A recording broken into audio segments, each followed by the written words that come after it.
მოგესალმებით, ეს არის მილენიალი. მე კი ნუგრი შოშიაშვილი გახლავართ. დღეს ჩვენი სტუმარია ნინო ხელაია, საზოგადოებრივი მაუწყებლის ანალიტიკოსი და პოლიტიკური მეცნიერების დოქტორი. მოგესალმები ნინო. ნინო, შენ გქონდა ერთი საინტერესო პოსტი, ეხებოდი გლობალურ სიტუაციას და ეხებოდი ადგილობრივ ზოგადად მემარცხენე დისკურსს, რომ ადგილობრივ მემარცხენე დისკურსი უგულვებელყოფს ხშირ შემთხვევაში იმ მოვლენებს, რაც მიმდინარეობს, უგულვებელყოფს ზოგადად გეოპოლიტიკას და უგულვებელყოფს იმ ახალ რეალობას, რაც უკრაინის ომის შემდეგ დადგა.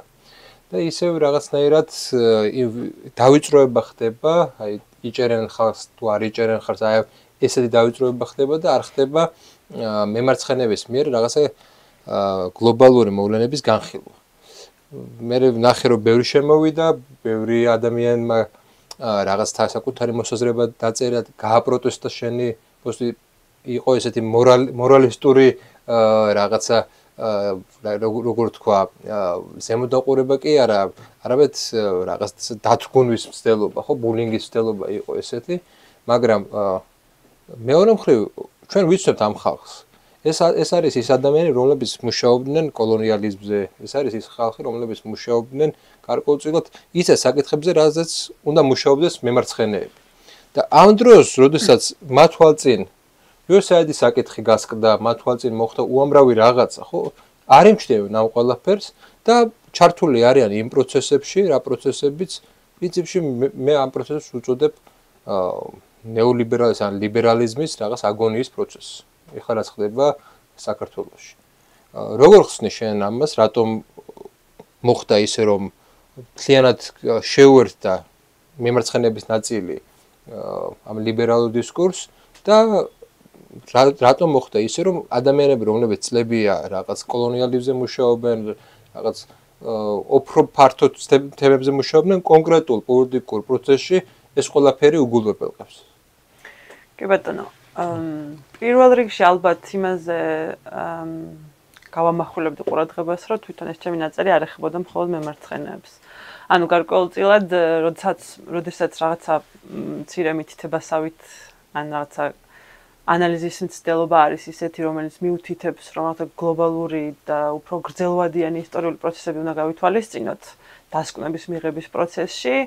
არ ეხება რაღაცა კონკრეტულ იდეოლოგიურ ჯგუფს, რომელიც საკუთარ თავს ახლა როგორც შენ ახსენე, მემარცხენე დაიდენტიფიცირებს. თუმცა გამოხმაურება ძირითადად ხო, გამოხმაურება ამ შემთხვევაში მათ მხრიდან იყო, ხო, ესეთი კრიტიკული გამოხმაურება, რომელსაც მე კრიტიკულსაც რა ვიცი გამიჭირდებოდა რომ დამერქმია, იმიტომ რომ ხშირ შემთხვევაში ძალიან კი მინდა ხოლმე რომ გავიგო კრიტიკა და რა ვიცი ძალიან საინტერესო იქნებოდა, ხო, ჩემთვისაც რაღაცა არავის არ აქვს, მე მგონი რაღაცა ისეთი ამბიცია რომ რაღაც აბსოლუტურ ჭეშმარიტებას ვფლობთ, ხო? ზოგადად ეს კრიტიკული დისკუსიები ძალიან საინტერესოა ჩემთვისაც. მაგრამ ამ შემთხვევაში საქმე გვაქვს ძირითადად რაღაცა ტიპის მორალისტურ მორალის პოლიციასთან. ხო, გარკვეულწილად, რომელიც ძალიან მიკვირს ეს სიტუაციაც, იმიტომ რომ პირველი შემთხვევა არ არის და რაღაცნაირად ესეთი ის მიიღო, ხო, ამ ყველაფერმა, რომ თუ ვინმე შენი აზრი არ მოსწონს, იქ ხდება რაღაცა მორალიზმი, რომელიც ძალიან გაურკვეველია, რომელი მხრიდან პოზიციონირებს და არ არის რაღაცა რეალური არგუმენტები. ანუ რაციონალური მსჯელობის შესაძლებლობა აქ სხვადასხვა მოსაზრების მქონე ადამიანებს და ჯგუფებს შორის საკმაოდ შეზღუდულია. ეხლა ცოტა მე მგონი იცვლება ეს სიტუაცია, იმიტომ რომ გლობალურადაც იცვლება ყველაფერი და შეიძლება ეს ყველაფერი დაიტყოს ჩვენს ადგილობრივ საჯარო სადისკუსიო სივრცესაც, მაგრამ ერთი რამე ძალიან თვალსაჩინო იყო, რომ და ეს არ ეხება ისევ და ისევ მხოლოდ მემარცხენე ჯგუფებს, ეხება ზოგადად იმ ხალხს, რომელიც საკუთარი თავის და საკუთარი სოციალური ჯგუფის პოზიციონირებას ახდენდა როგორც ხალხი, ხო, როგორც ქართველი ხალხი და ეს ამას ვეძახი ხშირად პროფესიულ საშუალო კლასს. პროფესიული საშუალო კლასი ამ შემთხვევაში იდგა ამ პროტესტების ავანგარდში, არაერთხელ მithქვამს სხვაგანაც და ის შედგება მათ შორის არასამთავრობოებისგან და იმ ეგრეთ წოდებული მემარცხენეებისგან, თუმცა არა მარტო და მთავარი აქ ის არის, რომ გარკვეულწილად მოხდა მათი მხრიდან იმ სამომავლო ხედვის ექსკლუზიური წარმოჩენა, რომელიც მათ გონიათ რომ სახელმწიფოს მომავლის ხედვაა. ანუ ექსკლუზიურობა რას ნიშნავს, რომ ესე ჩვენ ვართ ქართული ხალხი, ჩვენ ვართ ის, ვინც გადაწყვეტს ამ სამომავლო ხედვას, იმისას თუ როგორი იქნება ქართული სახელმწიფოს მშენებლობა მომავალში და დანარჩენი სხვა ხალხი არ არის. მოდი დაახლოებით ეშმაკის ადვოკატის როლს მოვირგე. და მათი პოზიციები, მეტნაკლებად ვიცი. ერთი პოზიცია, რომ ჩვენ ვართ ის ადამიანები, რომლებიც არ არიან დამოკიდებული ხელისუფლების ფინანსებზე, ჩვენ ვართ ის ხალხი, რომლებსაც გვაქვს ურთიერთობა დასავლურ ფონდებთან და შესაბამისად ჩვენ ნანახი გვაქვს დასავლეთი, ეს ერთ-ერთი არგუმენტია, ჩვენ მათ რაღაცა იდეურ და პოლიტიკურ პროექტებს ვახორციელებთ აქ და ამიტომაც ჩვენ კი ვართ გამანათლებლები. ეს საშუალო კლასი არის გამანათლებელი და საბოლოო ჯამში ლოგიკა ესეთია, რომ მთელი საზოგადოების, ქართული საზოგადოების დიდი ნაწილი ამ კლასად უნდა იქცეს. ეს სხვადასხვა შეიძლება სხვადასხვა ცოტა ნაცები ცოტა სხვანაირად არიან, მაგრამ ძირითადად NGO კლასს ეს უნდოდა, ყოველდღე დეკლარირებულად. ყველანი ჩვენაირები უნდა გახდნენ, ხო? ეს იყო დაახლოებით რაღაც. როდესაც შენ აღვფრე ესეთი არ მინდა იგულისხმება, რომ შენ გინდა ისეთი ქართველი, რომელიც დამოკიდებული იქნება ხელისუფლების კეთილნებაზე და ამიტომ ის ვერ იქნება თავისუფალი თავისთავად, ის დამოკიდებულია ხელფასზე, დამოკიდებულია სამსახურზე, დამოკიდებულია პენსიებზე და ასე შემდეგ. შესაბამისად, რადგან ეს ჯგუფი ვართ, ესე ვთქვათ, უფრო სოციალურად ყარეთ, შენს თქვი რომ ეს საშუალო ფენა, ამიტომაც ბუნებრივია ჩვენზე დგას დემოკრატიული კულტურა. და ეხლა თქვენ აპირებთ ამ დემოკრატიული კულტურის განადგურებას. აი ეს არგუმენტაცია მათი მხრიდან საკმაოდ აქტიურად გაჟღერდა არაერთ ეთერში, მათ შორის. შეგიძლია დაუპირისპირდე ამ არგუმენტაციას თუ არის ამ არგუმენტაციაში რაღაცა ლეგიტიმაციაც? ამ შემთხვევაში ძალიან საინტერესო არის უკრაინის მაგალითიც. ანუ უკრაინაში რაც მოხდა, 2014 წლიდან მოდი ასე ვთქვათ, იმიტომ რომ უკრაინაში 2014 წელს უკავშირდება ეგრეთ წოდებული დეკომუნიზაციის პროცესი, ანუ აქედან იწყება, რომელიც უფრო აგრესიულ სახეს იღებს. თუ ჩვენ შემთხვევაში ეს არის 2003 წლიდან, ხო, ვარდების რევოლუციის პროცესიდან, როდესაც წარსულის გადააზრების მთელი რიგი ახალი ნარატივები ჩნდება, უკრაინაში ეს ცოტა უფრო მოგვიანებით იწყება და იქაც ყალიბდება ეგრეთ წოდებული საშუალო პროფესიული კლასი, რომელიც ასევე შედგება არასამთავრობოებისგან.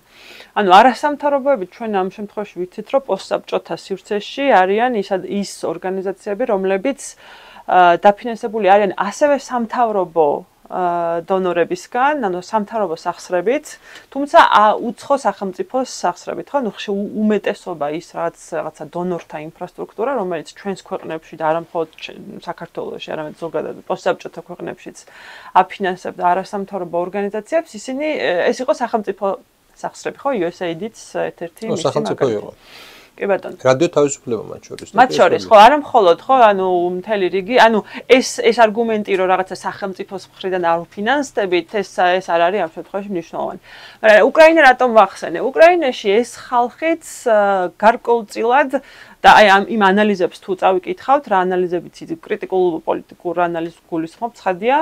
თუ გავეცნობით, ძალიან აქტიურად იწერება იმის შესახებ, რომ ამ მცირე ჯგუფმა ხალხისამ, რომელიც რაოდენობრივად მრავალრიცხოვანი ჯგუფი არ იყო და არც გარკვეულწილად მნიშვნელოვანი სახალხო მხარდაჭერით არ სარგებლობდა, იმიტომ რომ ისინი არ იყვნენ, როგორც ჩვენს შემთხვევაში, არც წევრობაზე დაფუძნებული და არც რაიმე ანგარიშვალდებულებით არ იყვნენ დაკავშირებული ფართო საზოგადოებასთან. შესაბამისად, მათი პირდაპირი ანგარიშვალდებულება უფრო მეტად მიემართებოდა დონორებს, ვიდრე ადგილობრივ საზოგადოებას. როგორც ჩვენთან არაფერი განსაკუთრებული ახალი და ისეთი უცხო.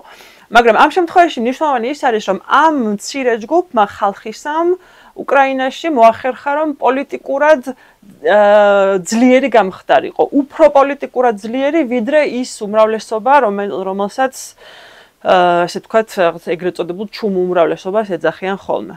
ანუ რა სიტუაცია მივიღეთ, რომ ასიმეტრიული პოლიტიკური ჩართულობა ამ ხალხისა და ასიმეტრიული პოლიტიკური გავლენები იმ პროცესებზე, რა პროცესებიც შემდგომ უკვე განვითარდა. ეს ჯგუფი როგორც წესი არის დასავლეთის მიერ მხარდაჭერილი ჯგუფი, დასავლელი აქტორების მიერ, დასავლური ელიტას თუ გამოვიყენებთ უფრო სწორი იქნება და ასევე მათ აქვს საკმაოდ მთელი რიგი ეკონომიკური, ასე ვთქვათ, მახასიათებლები, რომელიც მათ შორის ის, რომ ისინი უშუალო კავშირში არიან და საერთაშორისო ფინანსურ კაპიტალთან, ანუ უშუალოდ მათ ინტერესს ატარებენ, მაგრამ ამასთან ერთად ისიც არის, რომ მათი პოლიტიკური, ასე ვთქვათ, გავლენა, ადგილობრივი პოლიტიკური გავლენა არც ისე ხელწამოსაკრავია, როგორც ამას ჩვენ შეიძლება ვუყურებდეთ.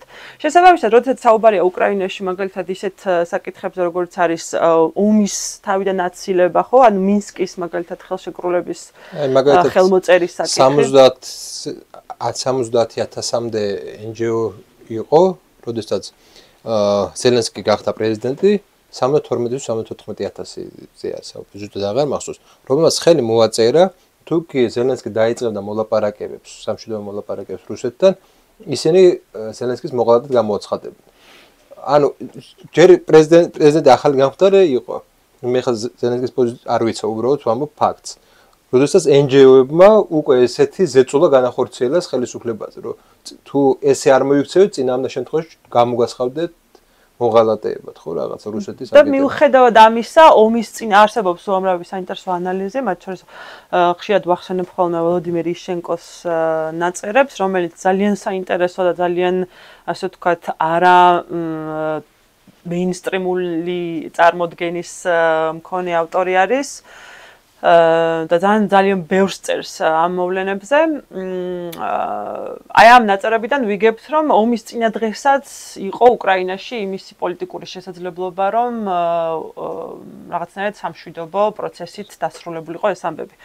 ანუ მიუხედავად ამ ხელა, ასე ვთქვათ, პოლიტიკური ჩარევისა და მიუხედავად ამ ხელა რაღაცა წნეხებისა, გარე აქტორების მხრიდან იყო ამისი რესურსი და შესაძლებლობა. სხვა საკითხია, მაგალითად, ეს მინსკით მოხდებოდა თუ როგორ მოხდებოდა და რაციონალური იქნებოდა ეს უკრაინისთვის თუ არ იქნებოდა, მაგრამ აქ საქმე ეხება იმას, რომ აი ეს წარმოდგენები, აი ეს ასე ვთქვათ, დამკვიდრებული წარმოდგენები, რომ მაგალითად მინსკის ხელმოწერის შემთხვევაში უკრაინისა და რუსეთის ინტერესები რაღაცა ნულოვანი ჯამის თამაშის შედეგით დადგებოდა, ანუ ან ერთი მოიგებდა და მეორე წააგებდა აუცილებლად აი ესეთი ტიპის წარმოდგენები, გარკვეულწილად ეს ავტორები გვეუბნებიან, რომ თლად ასეც არ იყო. მაგრამ აქ საინტერესო თვითონ აი ზელენსკი მოვიდა გახდა პრეზიდენტი ისეთ წინასაარჩევნო კამპანიით, რომელსაც პირდებოდა ომის დასრულებას, პირდებოდა შერიგებას და პრინციპში მან მიიღო ის ხმები, რაც იყო ძირითადად აღმოსავლეთ უკრაინის ტერიტორიაზე. და უცბად ესეთი ადამიანი, რომელსაც გააქვს შენ ლეგიტიმაცია, აწარმო მოლაპარაკებები, ხელისუფლებაში მოსვლისთანავე ეს NGO კლასი, რომელიც ახლა მგონი 140,000-მდე არის გაზრდილი, ხო? NGO-ის რაოდენობა, მე თუ არ ვწდები, ეგეთი სტატია იყო 140,000-მდე იყო გაზრდილი უკვე შარშან. ესე იგი, ისე დისკურსს გიქმნიან, რომ ალტერნატიული გზები უბრალოდ აღარ რჩება. აი შენ როგორ გონია ეს მე ესე ვხედავ ახლა ის მე ვხედავ ამ ჯგუფებს როგორც რაღაც კოლონიალურ ინსტრუმენტს, რომლებიც ახდენენ კოლონიაში დისკურსის კონტროლს. იმის მიუხედავად, რომ მცირე ჯგუფი არის, ამის მიუხედავად ეს არის რაღაცა გავლენიანი ჯგუფები, მათი გავლენა არის მხოლოდ იმაში, რომ მათ დაასმინონ ქართული პოლიტიკოსები, ჟურნალისტები, მოსამართლეები და ასე შემდეგ დასავლეთში და დაემუქრნონ დასავლური სანქციებით. NGO-ები აკეთებენ ამას, ხო? ეს ჯგუფები სწორედ აქ არსებობენ ხოლმე იმიტომ, რომ გარკვეულწილად არ მოგცენ სხვანაირი დისკურსის არსებობის საშუალება. ან თუნდაც ისეთი დისკურსის არსებობის საშუალება, რომელიც არჩევნებში იმარჯვებს. ანუ ჩვენ ხედავთ, რომ საზოგადოების დიდი ნაწილი აბსოლუტურად განსხვავებული ღირებულებებისა, როგორც ეკონომიკური, ისე კულტურულად განსხვავებული ღირებულებებისა, ვიდრე NGO. მაგრამ NGO-ს პროექტები, აქამდე ესე იყო. მათი პროექტი იყო ისაც ნატოსა და ევროკავშირის ჩაწერა კონსტიტუციაში, ხო? მათი პროექტი იყო ისაც რომ ის რომელი იყო ის გადასახადების გადახდაზე ის მუხლი 94 მუხლის ჩაწერას ესას NGO-ების ინიციატივა იყო, ხო? მათი ასე ვთქვათ გამოიშობა დარჩა მე. ისიც უნდა ვთქვათ ასევე რომ მრავალი წლის განმავლობაში მართველი პარტიაც ითვალისწინებდა, ხო? ამ მათი პოლიტიკური გავლენის საკითხს. ანუ რას გულისხმობ, რომ თუ მაგალითად ევროკავშირის მითითებები იყო და ბოლოს უკვე რეკომენდაციებში პირდაპირ ეწერა, რომ სამოქალაქო საზოგადოების ეს ჯგუფები და სამოქალაქო საზოგადოება განიმარტებოდა როგორც ეს NGO-ები, უნდა ჩართულიყვნენ მოლაპარაკების უბრალოდ გადაწყვეტილების მიღების პროცესში, ხო? ანუ აქ ისმის ხოლმე, რა ვიცი, პოლიტიკურ თეორიაში ყოველ შემთხვევაში ისმის შეკითხვა, ვინ არიან ეს ჯგუფები და ვის წინაშე არიან ანგარიშვალდებულები, ხო? ანუ წმინდა დემოკრატიულად რომ შევხედოთ ამ საკითხს, ვის წარმოადგენენ? ერთი შეკითხვა მაქვს. მე მაინც იმდენი ხანი არ მიცხოვრია და დასავლეთში, გერმანიაში მათ შორის, რამდენიც შენ. და ნუ ესე არის ჩვენთან მოწოდებული, რომ იქ ესე ხდება, იქაც ძლიერები არიან NGO-ები. ჯერ ესე შეკითხვა მიჩნდება ყოფი დონეზე. რამხელა გავლენა აქვს იქ NGO-ს? იგივე გავლენა აქვს, რაც ჩვენთან აქვს და მეორე თუ დემოკრატია ესე მუშაობს, თუ ლიბერალური დემოკრატია ესე მუშაობს. მაშინ რა პრეტენზიები გვაქვს თუ ჩვენ აქამდე ლიბერალურ დემოკრატიას ვაშენებდით, ხო? ანუ ჩვენ ხო იმის შემდეგ, საბჭოთა კავშირის დანგრევის შემდეგ, ეგ გვინდოდა რეალურად გამოცხადებული ლიბერალური დემოკრატია გვინდოდა. ანუ იმის თქვა მინდა, რომ თუ ჩვენ გვინდა ლიბერალური დემოკრატია, ესაც ხომ არ არის მისი შემადგენელი ნაწილი. ძალიან კარგი შეკითხვაა ეგ, იმიტომ რომ როდესაც ჩვენ ვხსნით ხოლმე მაგალითად საქართველოში რა სპეციფიკა მიიღო არასამთავრობო ორგანიზაციებმა, დასავლეთში როდესაც ვხსნით ამ საკითხს, მათ ხშირად არ ესმით რა ფენომენთან გვაქვს საქმე. იმიტომ რომ ეს არის გარკვეულწილად საკმაოდ ლოკალური მოვლენა პოსტსაბჭოთა სივრცისთვის და ახლა ავხსნი რატომ არის ეს მაინც დამახასიათებელი და სპეციფიური.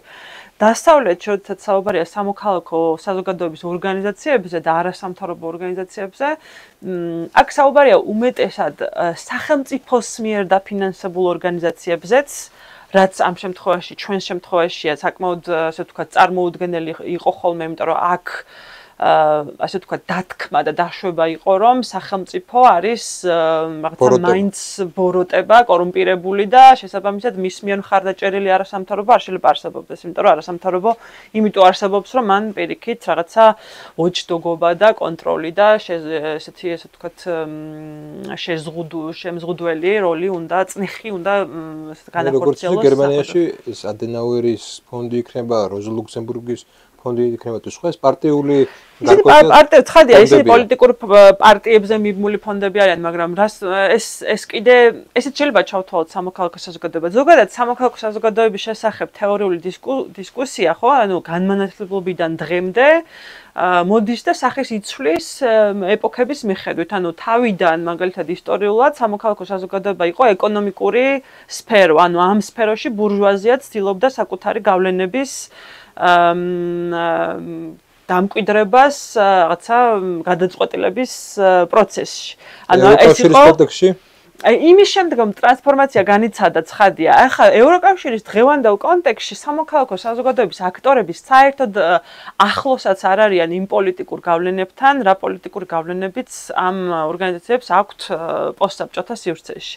ანუ გულისხმობ იმას, რომ ამ შემთხვევაში ისინი უფრო ასრულებენ ეგრეთ წოდებული რაღაცა კონკრეტულ ექსპერტიზას, ანუ კონკრეტული სფეროს ირგვლივ რაღაცა ექსპერტულ გაერთიანებებს, რომლებიც სახელმწიფოს მათ შორის ეხმარება და მათ შორის რაღაცა მიმართულებასაც აძლევს, რა, აი მაგალითად თუ გარკვეული მწვანე განვითარების ან მწვანე ეკონომიკის საკითხებში იქნება ეს თუ სხვა რაღაცა ისეთ საკითხებში, რომელშიც მიიჩნევა რომ რაღაცა დისკუსია უფრო შორს წავიდა და დაიხვეწა და მოდი სახელმწიფო ამისკენ ვუბიძგოთ და მოდი დავეხმაროთ კიდევაც კვლევები ვაწარმოოთ, პოლიტიკის ადვოკატირება გავაკეთოთ. თუმცა იქ არავის არ მოუვა აზრად და რა ვიცი, პრაქტიკაში არ არის რომ არასამთავრობო ორგანიზაციებმა ყოველდღიურად რაღაცა პოლიტიკური განცხადებები აკეთონ, რაღაცა პოლიტიკის ნებისმიერ საკითხზე. და მით უმეტეს ისეთ ასე ვთქვათ ბრძოლებში შევიდნენ, როგორ ბრძოლებშიც ჩვენ გამოცდილი გვაქვს. და ძალიან ისეთი ძალიან წინთ ხოლმე მათ ხშირად რომ როდესაც მათ პოლიტიკურ გავლენაზე ვსაუბრობთ, რაღაცა ხშირად ესეთი ისინი მოდის ხოლმე რა, რატო საუბრობთ არასამთავრობოების პოლიტიკურ გავლენაზე, მაშინ როდესაც ბევრად უფრო დიდი ძალაუფლება აქვს სახელმწიფოს. ამ შემთხვევაში პასუხი ის არის, რომ ქართულ კონტექსტშიც და ბევრ პოსტსაბჭოთა ქვეყნის კონტექსტშიც სამოქალაქო საზოგადოება რასაც დაერქვა, ის ორგანიზაციები ბევრად უფრო გრძელვადიანი ძალაუფლების მქონენი არიან და არანაირი ანგარიშვალდებულების მქონენი არიან, ვიდრე ნებისმიერი მთავრობა.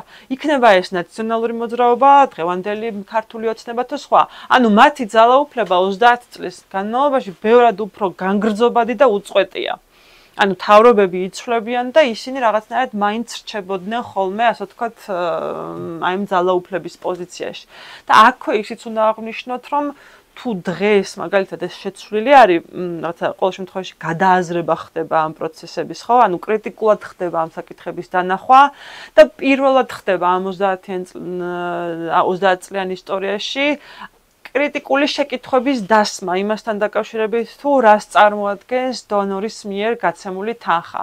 ანუ ეს შეგვიძლია თუ არა და ეს ხალხაშორის სამეცნიერო წრეებსაც ასე ვთქვათ დაეწყოთ და მათ შორის დასავლურ აკადემიურ სივრცეებშიც დაიწყო რაღაცნაირად იმაზე საუბარი რას ნიშნავს უცხოური დახმარება. ანუ შეგვიძლია თუ არა უცხოური დახმარება პირდაპირ განვიხილოთ როგორც უცხოური ინტერესი.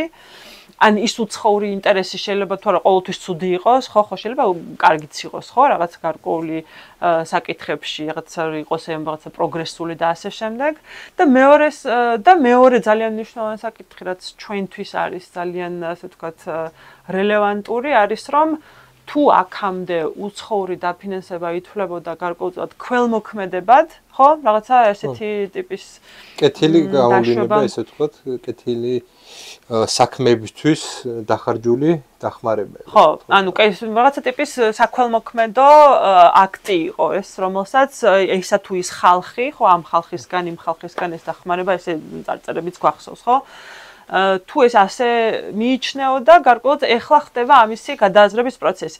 ძალიან მნიშვნელოვანი ის არის, რომ ამ გადააზრების პროცესში ჩვენ შევძლოთ მართლაც ესეთი კრიტიკული შეკითხვების დასმა, რომ ეხლა ყველაფერი ერთ ქვაბში არ მოიხარშოს.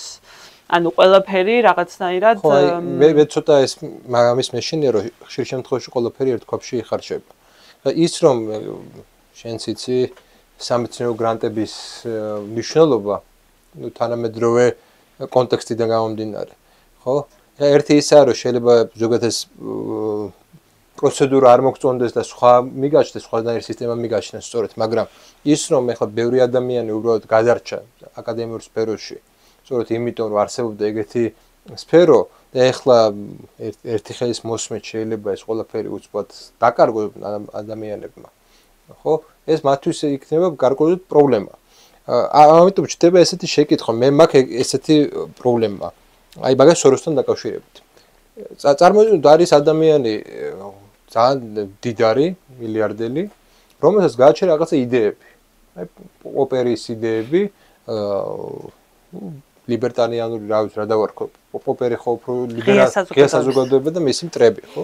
და მინდა რომ გამოვზარდო მთელი სოფლიოს მასშტაბით, განსაკუთრებით ყოფილ საბჭოთა კავშირისა და აღმოსავლეთ ევროპის მასშტაბით, არა მარტო ეს ჩემი მიმდევრები.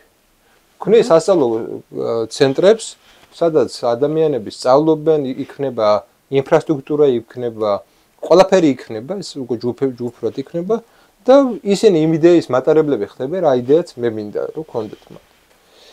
ახო შემოდის ერთი მომენტი. ეხლა მეორე ადამიანი რომ გამოვიდეს მაგალითად და მეორე მილიარდერი და იმას აბსოლუტურად სხვა ფასეულობები გააჩნდება. უფრო უარესი, ფაშისტური. იმანაც თუ დაიწყოს ესეთი საუნივერსიტეტო სისტემის შექმნა, ხო? ხო ხდება ლეგიტიმური შეკითხვა, სად არის ის რეგულაციები, რომელმაც უნდა შეზღუდოს როგორც ეს, ისე ისიც, ხო? სად არის განათლების მნიშვნელობაზე როდესაც საუბრობ. ეს ხომ არ არის რაღაცა მარტო პროექტი, რომ ვიღაცის რაღაც იდეოლოგიურ გავლენის ქვეშ მოვექცეთ, ხო? ამ მომენტში რას პასუხობთ ამ კონკრეტულ სიტუაციიდან? ყავს უამრავი ადამიანი, რომელმაც ცენტრალურ ევროპის უნივერსიტეტში ისწავლა.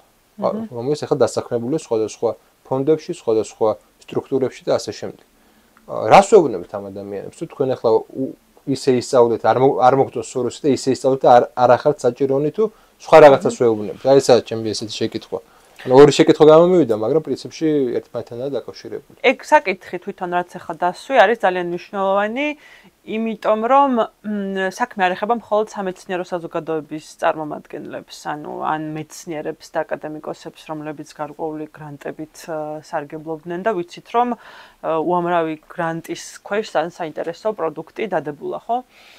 საქმე ეხება ასევე მთელ აი ამ ასე ვთქვათ ჯგუფს საშუალო კლასისა, რომელთა მარგინალიზებაც ზოგადად კარგ საქმედ საერთოდ არ მიმაჩნია. ანუ მარგინალიზება იმიტომ რომ რაღაცა ცხადია იქ არსებობს განსხვავებები, იქ ზოგი პოლიტიკურად ძალიან აქტიურია, ზოგი ნაკლებად იქ არსებობს საშუალო რგოლი და ასე შემდეგ, რომელთა მატერიალური ინტერესი იყო დასავლეთთან ესეთი მჭიდრო ინტეგრაცია, ისე როგორც ეს აქამდე მიდიოდა და რომელიც ახლა კითხვის ნიშნის ქვეშ დგება. გულისხმობ იმას, რომ როდესაც ასეთი ტიპის უცხოეთი გიქმნის ქვეყანაში საშუალო კლასს და ეს 30 წლის მანძილზე გრძელდება, ანუ აქ შეკითხვები უნდა დაეშვას არა მხოლოდ იმ დონორთა ინფრასტრუქტურას, არამედ თავად იმ ეკონომიკურ სისტემას, რომელ სისტემაშიც ეს ხალხი ამდენი ხანი ოპერირებს. ანუ ამ შემთხვევაში თუ სიტყვაზე რაღაცა დონორები წყვეტენ, არ ვიცი, USAID თუ შეწყვეტ საბოლოოდ, არ ვიცი როგორ გადაწყდება ახლა ეს ყველაფერი, მაგრამ ზოგიერთი სხვა დონორიც თუ აი ამ საქმიანობას შეაჩერებს და ეს ხალხი ხვალ უნდა დარჩეს ყველაფრის გარეშე, ეს ამ ქვეყნის პრობლემაა. ანუ ამ ქვეყნის პრობლემაა იმ მხრივ, რომ რას თავაზობს, რა პოზიტიურ პროექტს თავაზობს, ხო, საქართველო იმ ხალხს, რომელიც აქამდე სხვა, ასე ვთქვათ, მატერიალურ წყაროებს იყო მიბმული. და ეს ეხებათ მათ შორის სამეცნიერო საზოგადოებას. ანუ ამ შემთხვევაში საუბარია იმაზე, რომ აუცილებლად მიმაჩნია, რა ვიცი, ამ შემთხვევაში იმაზე დისკუსია, რომ რაღაცა აი ამ ეკონომიკური ტრანსფორმაციის პროცესში ვიმსჯელოთ იმაზე, რომ როგორ შეიძლება შევქმნათ რაღაცა ალტერნატიული გეგმა იმისა, რომ ეს ხალხი რაღაცა ყველანაირად არ გაირიყოს. ყველანაირად გარიყვაში გულისხმობს ზუსტად აი ამ რაღაცა მატერიალურ გარიყვას, ხო? იმიტომ რომ უნდა ვაღიაროთ ისიც, რომ ობიექტური მოცემულობები არსებობდა იმისა, რატომაც ეს ხალხი მიდიოდა არასამთავრობო ორგანიზაციებში, ხო? ანუ ეს იყო შედარებით მაღალი ხელფასი. ეს ყველა მიცის და მათ შორის ისაც აღიარე, რომ ეხლა სახელმწიფოს პოზიციიდან ეს ხალხი თუ კი სახელმწიფოს საკუთარ პროექტებში ჩართვა, არის პოტენციური დივერსანტი. ხო, არა, ეს არის სხვა, ანუ სხვა ეგ სამსჯელო საკითხი, ანუ ვერ ვიტყოდი, რომ იმ მსგავსი ტიპის ფუნქციები უნდა შეასრულონ. არ ვიცი, ეგ ძალიან რთული ესეთი საკითხი არის. ანუ მსგავს ტიპის რაღაცა ფუნქციებს სავარაუდოდ ვეღარ შეასრულებენ, რთული იქნება მათი სახელმწიფო ინსტიტუციებშიც ინტეგრირება, საქმე-საქმეზე რომ იდგეს, მაგრამ იქ უნდა არსებობდეს სხვა რაღაცა, რაც ამ ხალხს რაღაცა გადარჩენის იმედს მისცემს.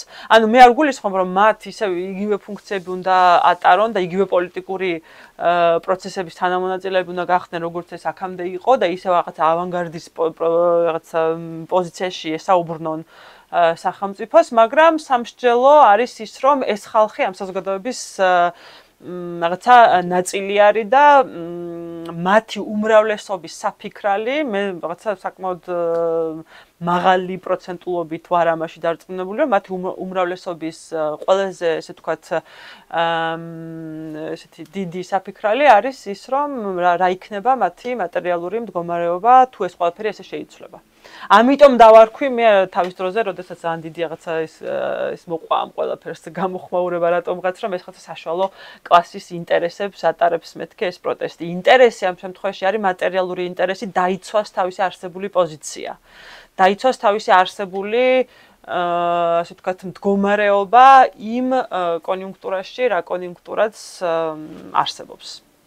ხო, მაგრამ მოდი ეს რამოდენიმე ვერსია განვიხილოთ. აი შეძლეს მათ და საკუთარი რაღაცა პოზიციები გაიმყარეს. ეს ხო მუდმივი დესტაბილიზაციის წყაროთ იქცევა მერე. მუდმივი დესტაბილიზაციის წყაროთ იმ გაგებით, რომ დემოკრატიული რაღაცა ისე პროცესები ქვემოდანაც წამოვა, ყოველთვის დახვდება ესეთი საშუალო კლასი, NGO კლასი, რომელიც, რა ვიცი, დაბლოკავს ვიღაცებს არ მიცემს არჩევნებში მონაწილეობის საშუალებებს, ვიღაცებს გაუყალბებს, იქ ნახეთ ხო რუმინეთში რაც მოხდა სასამართლოს მიმართებაში და აღმოჩნდა ერთ-ერთი მოსამართლე პირდაპირ ყოფილა დაკავშირებული სოროსის ფონდთან. პირდაპირ ყოფილა დაკავშირებული და მე მგონი ცენტრალურ უნივერსიტეტში უსწავლია, ევროპის უნივერსიტეტში უსწავლია. ანუ ეს ადამიანები უბრალოდ ისე არ არიან გაზრდილები, ეს ადამიანები არიან კონკრეტული ამოცანებისთვის გაზრდილები და კონკრეტული ამოცანებიდან ღებულობდნენ ამ თანხებს. მეორე მხრივ აიღეს ჩვენი პოლიტიკური ელიტა. ეს პოლიტიკური ელიტა ეხლა ამ ეტაპზე ჩვენ შეიძლება ვთქვათ, რომ 2012-ში, 13-ში, 14-ში, 15-ში, 16-ში, 19-მდე მოკლედ იყო დაინტერესებული, რომ ამ კლასთან ეთანამშრომლო. ეხლა ეს პოლიტიკური ელიტა რამდენად არის დაინტერესებული, რომ ეს კლასი ზოგადად არსებობდეს. ანუ კი ბატონო, აი ისევ რაღაცა ცოტა ადვოკატირების შეშმაკის ადვოკატის პოზიციიდან შევხედოთ ამ საკითხს. ანუ საუბარი იმაზე კი არ არის, რომ მათ პოზიციები გავამყარებინოთ ისევ. ანუ საუბრობ იმაზე, რომ სინამდვილეში ეს ჯგუფი ბევრად უფრო დიდია, ვიდრე ეს ჩანს კიდევ. ანუ იქ შეიძლება ვისაუბროთ სხვადასხვა გრადაციებზე, ხო? ანუ არსებობენ ის ყველაზე რაღაცა წინა ხაზზე მდგომი აქტივისტები, ყველაზე აქტიურები და ასე შემდეგ და არსებობს კი დანარჩენი ხალხი, რომლებიც სხვადასხვა როლები აქვთ, ხო, ამ ორგანიზაციებში, ეს არ არის პატარა ორგანიზაციები.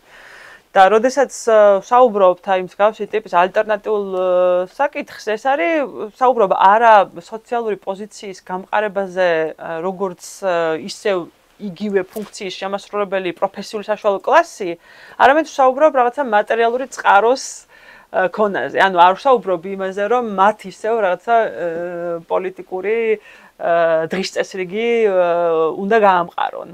ისეთი როგორც არის ესეთი დაფინანსებები, საკმაოდ დიდი დაფინანსებები აქვს ქართულ პარტიებს. ამ სახელმწიფო ამ პარტიებს ხო შეუძლიათ საკუთარი ფონდების შექმნა, სადაც ამ ესე იგი NGO-ებს დააფინანსებენ. ისედაც ამ ზოგიერთი პარტიის ინტერესს ატარებს. პირდაპირ თუ ირიბა საკითხია, მაგრამ რეალურად ეს და იგივე პოლიტიკური პლატფორმაზე დგანან. ანუ არსებობს წყაროები, რეალურად სახელმწიფოს აქვს გამოყოფილი წყაროები მათთვის. აქ საუბარია იმაზე, რომ კაი რაღაცა წყარო მიეცი, შენ შემოსავლის წყარო მიეცი. როდესაც ისინი კარგავენ დისკურსის კონტროლის მექანიზმებს, როდესაც ისინი კარგავენ არამედ დისკურსს, არამედ კანონების მიღების მექანიზმებს კარგავენ, კანონებზე ზეგავლენის მექანიზმზე, ხო, შემუშავების დროს ზეგავლენის მექანიზმებს. ეს ისტორია პრინციპში, ხო, ანუ იმისთვის, რომ კანონ შემოქმედების პროცესში ზეგავლენის ბერკეტი გქონდეს, უნდა წარმოადგენდა გარკვეულ, რა ვიცი, როცა ჯგუფს ხალხისას, რაც ამ შემთხვევაში არ გვაქვს ხოლმე სახეზე, ხო? ანუ ეს წარმომადგენლობითი თობის პრინციპი, ხელწამოსაკრავი პრინციპი არ არის. ხო და ის ეს შეკითხვა. აი ნუ ეს ყველაფერი თუ ესე ქრება რა. ან ცივი სამოქალაქო ომის ლოგიკიდან გამომდინარე ესე ხდება. როგორც საზოგადოებაში აღმოჩნდებით ხო? ანუ დღეს ხო უკვე ჩანს რაღაცა ისეთ. ეს საზოგადოება რამდენად იქნება ახლა მეორე მხარე ისეთი აქტიური, რომ საკუთარი ესე იგი პოზიციები დაიცვას ხელისუფლებასთან მაგალითად. ხო? მეორე მხარე როგორ? მხარე, ანუ უმრავლესობა. რამდენად აქვს ეს რესურსი ამ ჯგუფების გარეშე, რომ საკუთარი პოზიციები დაიცვას. აი ეს ლეგიტიმური შეკითხვა ჩდება. შენ როგორ პასუხებ ამ შეკითხვას? ეს შეკითხვა არსებობს ძალიან დიდი ხანია უკვე, იმიტომ რომ აქამდეც რა ბერკეტი ჰქონდა უმრავლესობას საკუთარი პოზიციების წარმოჩენისა. ან საკუთარი პოლიტიკური წონის წარმოჩენისა. და ეს ძალიან ესეთი კითხვა განსაკუთრებით, როდესაც ჩვენ არაერთხელ მოგვისმენია ისეთი, ასე ვთქვათ, დაყოფა საზოგადოების, სადაც ერთის მხრივ რაღაცა მოდერნიზებული, ლიბერალური, პროევროპული და ესეთი განათლებული ხალხი დგას და მეორეს მხრივ რაღაცა ბნელი, retarded, ეგრეთ წოდებული ჩამორჩენილი და ასე შემდეგ, ხო? ანუ ეს რაღაცა იერარქიული მარკერები ვიღაცა ზემოთ დგას, ვიღაცა ქვემოთ დგას. ამ საზოგადოებას უკვე კარგი ხანია აქვს, ხო? ვიღაცა უფრო თავისუფალია, უფრო ლაღია, უფრო კარგად დაცვია, უფრო ფერადი ტანსაცმელი აქვს და ვიღაცას რაღაცა მუქ ტანსაცმელებში გვევლინება საპროტესტო აქციებზე, რაც რაღაცა ვიღაცებისთვის მარკერია და აღნიშნველია გარკვეული სოციალური პოზიციისა, ხო? და აი ამ შემთხვევაში ეს ამის გამოცდილება ჩვენ უკვე კარგი ხანია გვაქვს. ახლა ხანს ისწავლეს მე მგონი არასამთავრობოებმა, რომ თლად ესეთი ფრონტალურად არ უნდა დაუპირისპირდნენ საზოგადოებას, მაშინ როდესაც ეს ყველაფერი წლების განმავლობაში ასე იყო. მაგრამ საქმე ის არის, რომ აი ამ გამოცდილების ფონზე ყოველთვის არსებობდა ის შეკითხვა, რომ რა ბერკეტები არსებობდა იმ რაღაცა ეგრეთ წოდებულ ხალხის მხარეს, ხო? ანუ ვინ არის ეს ხალხი? ის ხალხი, რომელმაც ჩვენ ვამბობთ, რომ გონიერება გამოიჩინა, აი, როდესაც საქმე მიდგა რაღაცა გლობალურად პარადიგმული ცვლილებების მომენტზე, ხალხმა გამოიჩინა გონიერება და ვეთანხმები ამ მოსაზრებას ქართული ხალხის გონიერების შესახებ. მაგრამ მეორე მხრივ ისიც ძალიან მნიშვნელოვანია, რომ აი ეს ხალხი გავიაზროთ, ხო? აი რა სოციალური ჯგუფებისგან შედგება ეს ხალხი, რა პოლიტიკური შესაძლებლობები, რა პოლიტიკური ძალაუფლებები აქვთ, ხო? ვინ მუშაობს მათ პოლიტიკურ გაძლიერებაზე? იმიტომ რომ აი მაგალითად იგივე ეკლესია ავიღოთ, ხო? ეკლესია ძალიან დიდი ხნის განმავლობაში ჩვენ თუ შევხედავთ სამეცნიერო ლიტერატურას, მათ შორის იმ ლიტერატურას, რომელიც უცხოეთში იბეჭდება და ჩვენი საზოგადოების შესახებ უცხოეთში ცოდნას წარმოქმნის, ეკლესია მიჩნეულია ერთ-ერთ იმ, ასე ვთქვათ, ბნელ ძალად, რომელიც საქართველოს მოდერნიზაციას ხელს უშლის და უშლიდა და დღესაც უშლის. და ეკლესიის წიაღიდან ამ ანალიზის მიხედვით ეკლესიის წიაღიდან გამოდიან ეგრეთ წოდებული ისე რა ქვია far right რასაც ეძახიან, ანუ ультрамემარჯვენეები, კი ბატონო, და ультрамემარჯვენე მედია, ультрамემარჯვენე რადიკალური ჯგუფები, აი ამ ეკლესიის წიაღიდან, რომლებიც საქართველოს, ასე ვთქვათ, განვითარების დამაბრკოლებლები არიან. და ეს რა ვიცი, ძალიან შოკის მომგვრელად ჟღერს ერთი შეხედვით, რომ რაღაც როგორ შეიძლება ასეთ რაღაც სამეცნიერო მისი რაღაც ესეთი ნაწილი იყოს, ხო? სამეცნიერო აზრის, თან რაღაც უკრიტიკო, მაგრამ არის.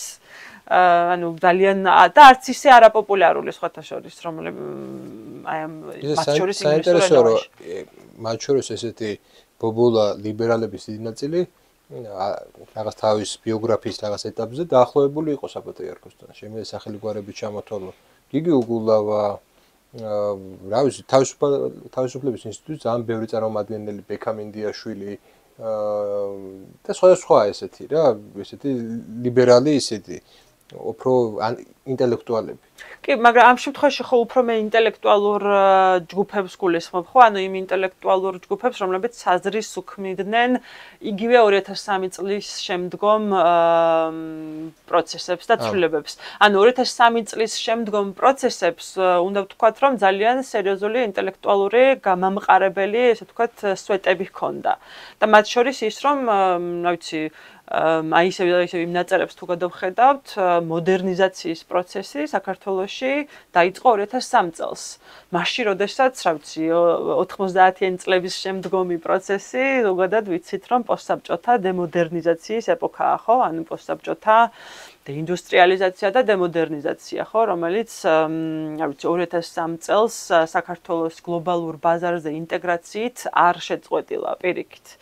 ანუ მოდერნიზაცია არ გულისხმობს იმას, რომ რაღაცა მხოლოდ ქუჩაში აღარ ვიხდით ქრთამს პოლიციისთვის ან არ იხდიან ადამიანები რაღაცა გადასახადს იმისთვის, რომ უნივერსიტეტში მოხვდნენ. ხო, ეგ არის თავარი მაგალითები ხოლმე, კორუფციის აღმოფხვრა მაგალითად. ხო, ნარატივი გასაგებია, ყველას გვახსოვს ეგ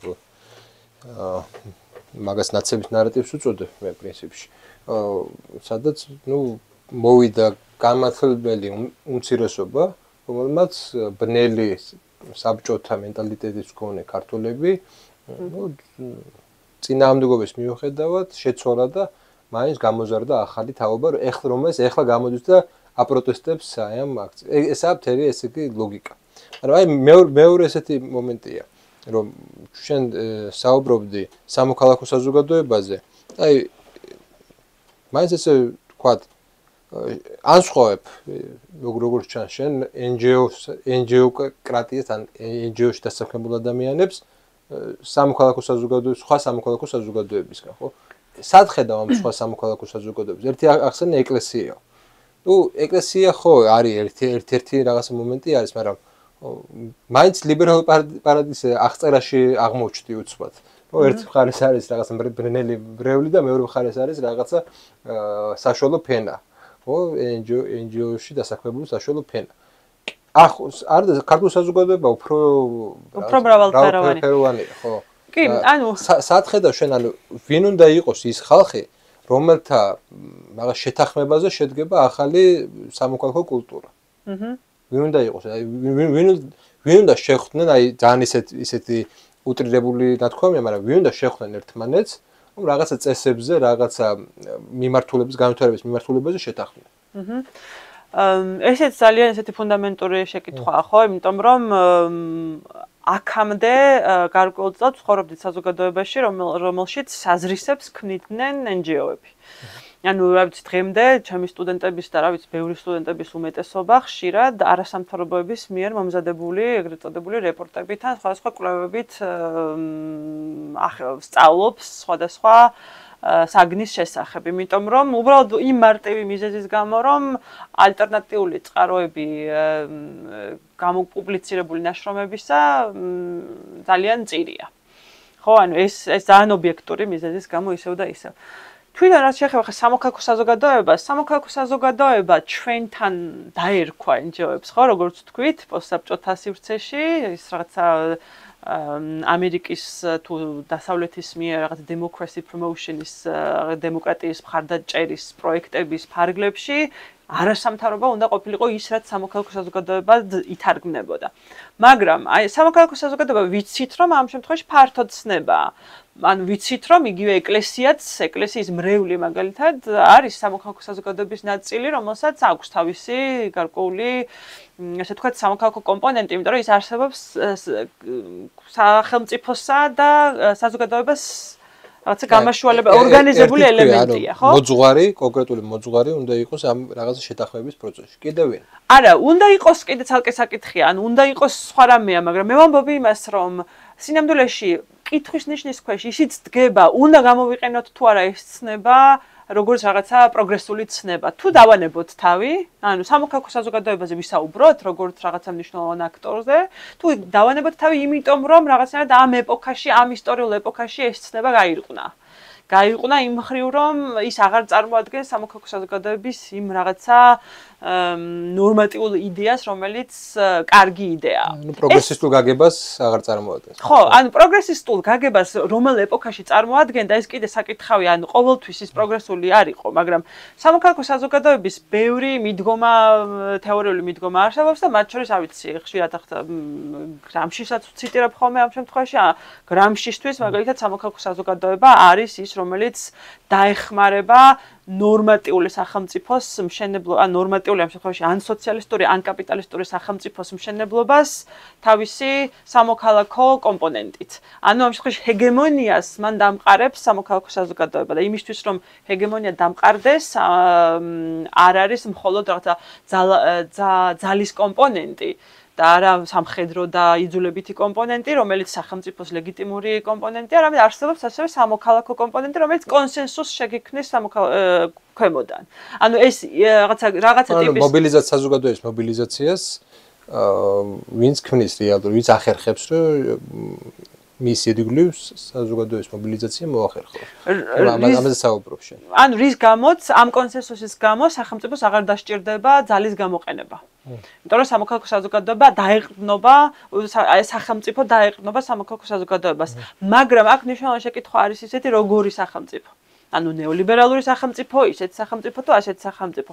ნებისმიერ სახელმწიფოს აქვს რაღაც ცოტა ვერტიკალურ იმაში რომ წარმოვიდგინოთ, სახელმწიფოს აქვს თავისი იდეოლოგია, შეიძლება იყოს ეს ისეთი ასეთი და მას აქვს საყრდენი სამოქალაქო საზოგადოებაში. ეხლა შენ საუბრობ იმას, რომ ჯერ უნდა იყოს შეთანხმება როგორ სახელმწიფოს ვაშენებთ. ეს არის ერთ-ერთი ხედვა სამოქალაქო საზოგადოების განმარტების. და მე ამის მიხედვით უკვე პასუხსაც მივიღებთ სამოქალაქო საზოგადოება რას ნიშნავს. კი ბატონო. ესეც სახელმწიფოში. კი, ანუ ეს განსაზღვრავს ამ შემთხვევაში იმას თუ ვინ შეიძლება შემდგომ მოვიაზროთ, რაღაცა ახალი კულტურის შემქმნელად, ახალი საზრისების შემქმნელად, ხო? ანუ რა ვიცი, ახალი ავტორიტეტების თუნდაც კი არ ყვარცხის ეს ავტორიტეტების შესახებ საუბარი, მაგრამ როდესაც საუბარია რაღაცა ინტელექტუალურ აზრზე, ამ შემთხვევაშიც მნიშვნელოვანია ხო რაღაცა ურთიერთგაცვლა და ასე შემდეგ. ანუ იმის მიხედვით, როგორი ტიპის სახელმწიფოზე შედგება შეთანხმება ან რაღაცა პოზიტიური ხედვის დამკვიდრება. ნუ ამას ხო, აი ეს შეთანხმება ალბათ შეგნით ვერ მოხერხდება. ეს შეთანხმება რაღაც საქართველოს შემთხვევაში რაღაც გეოპოლიტიკური რაღაც შეთანხმება უნდა იყოს პირველ რიგში. როგორ სახელმწიფო ვიქნებით. იმიტომ რომ მე არ მეთანხმები ალბათ. მეთანხმები. არ ვფიქრობ, რომ ესე დეტერმინირებული, ანუ სტრუქტურულად უნდა შევხედოთ აუცილებლად, ანუ იმ კონტექსტში, რომელ კონტექსტშიც სოფლიო არის, ხო, ან თავიდან დავიწყეთ საუბარი ზუსტად ამ საკითხზე, რომ აი გლობალური მოვლენების ნაწილად საკუთარი თავის წარმოდგენა, ხო? და ამ არსებულ აი ამ გლობალურ კონტექსტში რაღაცა საუკეთესოს მოძიება. ანუ ეს გულისხმობს იმას, რომ რაღაცა კონკრეტული ხისტი იდეოლოგიური პატერნები აქ არ გამოდგება. ანუ ხისტი იდეოლოგიური ინსტრუმენტები თუნდაც, რომლებიც რაცა პირდაპირ კვალავენ გზას, ხო? თუმცა ამის გარეშეც თლად რაღაცა ესეთი ინსტრუმენტების გარეშეც არ უნდა იარო, ხო? რაღაცა ესეთი წარმოდგენა აქვს, მაგრამ უფრო მეტად ვფიქრობ იმას, რომ იმ შემთხვევაში თუ გარკვეულწილად რაღაცა არ ვიცი, მე მგონი, აი შენ ხო ისტორიკოსი ხარ და საქართველოს დიპლომატიის ისტორია ძალიან საინტერესო მაგალითებს უნდა გვთავაზობდეს ამ მხრივაც, ხო? ეს პირველი ცვლილება არ არის ისტორიაში და ის თუ როგორ ადაპტირდებიან ამ ხელათვლებებზე ჩვენნაირი ქვეყნები, ხო? მცირე ქვეყნები და როგორ ცდილობენ აი ამ კონტექსტში ჭკვიანური გამოსავლის მოძიებას, მე მგონი პირველ რიგში კარგი იქნება თუ აი ამ საქართველოს დიპლომატიური ისტორიიდანაც გავაახლებთ ამ ცოდნას. მე ვხედავ აი რაღაც ხელისუფლების იმასაც ვიტყვი კრიტიკასაც. მე ვხედავ გარკვეულწილად შიდა წინააღმდეგობას იმ პოლიტიკებსა და იმ მიზნებს შორის, რაც ხელისუფლებას გააჩნია. ერთი მხრივ ის უკვე გადავიდა კონსერვატიულ რაღაც ღირებულებებზე, რაც ნიშნავს, რომ კონსერვატიზმი პრინციპში თანამედროვე გაგებით ეს არის საკუთარი მდგომარე უმრავლესობისთვის რაღაცა მათთვის პოლიტიკის წარმოება, მათთვის სმენა და იმის გაჟღერება უფრო მაღალი რანგიდან, ხო? ეს არის კონსერვატიზმი, მაგრამ მეორე მხრივ აწარმოებ გარკვეულწილად ნეოლიბერალურ ეკონომიკას და ის კონსტიტუციაში გაქვს ეს გამყარებული. ეს ორი ერთმანეთთან წინააღმდეგობაში მოდის. მოდის წინააღმდეგობაში ასევე ისაც რომ შენ ერთი მხრივ გინდა დემოკრატიული ინსტიტუტების, ლიბერალური დემოკრატიული ინსტიტუტების შენარჩუნება და მეორე მხრივ შენ გინდა ლიბერალურ სამყაროსთან დისტანცირება. ხო, იმიტომ ლიბერალური ინსტიტუტები ისე იყო შექმნილი, რომ ეს არ იყო იზოლირებულად ერთ ქვეყანაში, ხო? ეს იყო რაღაცნაირად გლობალისტური პროექტი იყო მეორე მხრივ. ანუ ეს ურთიერთწინააღმდეგობები ხელისუფლებას აქვს და სამდე ის საკუთარ თავში ვერ დალაგდება საბოლოოდ რა მიმართულებით საბოლოოდ წავა მე მესმის ახლა რომ ისეთი გეოპოლიტიკური რეალობაა რომ ვერ თამაშობთ და გარკვეულწილად გვაქვს ესეთი არამყარი სიტუაცია მაგრამ ეს ახლა რაც ხდება საბოლოოდ ეს კრიზისია თუ ეს არჩევანი არ გაკეთდება ამას მე მივაბამდე შენს წინაშე კითხვას იმის შესახებ ვინ შეიძლება იყოს ახალი სამოქალაქო საზოგადოება ხო ანუ მე ალბათ რა ვიცი თუ თქვა სახელმწიფოს პერსპექტივიდან შევხედავთ ამ საკითხებს შესაძლებლობას მივცემდი ზუსტად აი ესეთ ჯგუფებს რომლებიც ამ საკითხზე რაღაცნაირად ახალ სიახლეს შემოიტანენ იმიტომ რომ რეალური საკითხები ის საკითხები რაც შიდა საკითხებია და რაზეც თქვათ შეიძლება რომ გარკვეულწილად რაღაცა ცვლილების მოხდენა შევძლოთ არის ეგ საკითხები ხო ანუ რა ბოლოსკენ მივდივართ და ესეთი იმას შეიკითხები აი რჩევათ რომ აგიყვანოთ რომ ამ საკითხებზე უნდა ემუშაო ახალ სამოქალაქო საზოგადოებას. აი რა რჩევას მიცემდი, რა უნდა გავაკეთოთ, აი ისე. და ამით დავასრულოთ. რა შეხედავ შენ ყველაზე ოპტიმალურ სიტუაციას საქართველოს? რა თქმა უნდა ოპტიმალური სიტუაციები ჩვენთვის ცოტა ისეთია, ფუფუნების საგანია, მაგრამ მაინც რა შეთავაზებთ? ხო, პირველ რიგში ალბათ მე ვიფიქრებდი იმ ტიპის სახელმწიფო ინსტიტუტებზე, რომელიც გარკვეული ტიპის პატრიოტული სულისკვეთების ნებისმიერ დარგში პროფესიონალს წარმოშობს. ანუ გულისხმობ იმას, რომ იქნება ეს სამეცნიერო ინსტიტუტები თუ სხვა, ხო? ჯერ აქვს ლოიალობა სახელმწიფოსა და ხალხის მიმართ. ჯერ აქვს ლოიალობა საკუთარი ხალხის მიმართ და მერე აქვს ლოიალობა ნებისმიერი რაღაცა, რა ვიცი, ქვეყნის საგარეო საქმეთა მინისტრის მიმართ ან ელჩის მიმართ. არა ვიცი ეს პრინციპში არის პირველი, რომელიც ნებისმიერ ინსტიტუციაში იქნება ეს რა ვიცი, მედია, აკადემია თუ სხვა, თუ რაღაცა სასწავლო დაწესებულებები და ასე შემდეგ. ეგ არის პირველი. მე დანარჩენზე საუბარი შეიძლება. მადლობა მონაწილეობისთვის ნინო. მადლობა თქვენ. იწყება ახალი ეპოქა. რა თქმა უნდა, ჯერ ესეთი კონტურები არ არის ამ ახალი წესრიგის შექმნილი, იმიტომ რომ მიმდინარეობს პროცესი და ალბათ წინ კიდე დიდი პროცესები გველის, მაგრამ ის თუ როგორ საზოგადოებაში ვიცხოვრებთ, გარკვეულწილად ჩვენი პოზიციებსაც აქვს მნიშვნელობა. მე ვერ ვიტყვი რომ მარტო ჩვენ პოზიციებს აქვს მნიშვნელობა, მაგრამ ყოველ ჩვენგანის აზრს ექნება მნიშვნელობა ამ ახალ წესრიგის აშენებაში. ამიტომ ვისაუბროთ ამაზე, დატოვეთ კომენტარი, დაწერეთ აუცილებლად დისკუსია ვაწარმოოთ ამის შესახებ, გქონდეს საკუთარი ხედვები და აი ამ დისკუსიაში გამოცადოთ.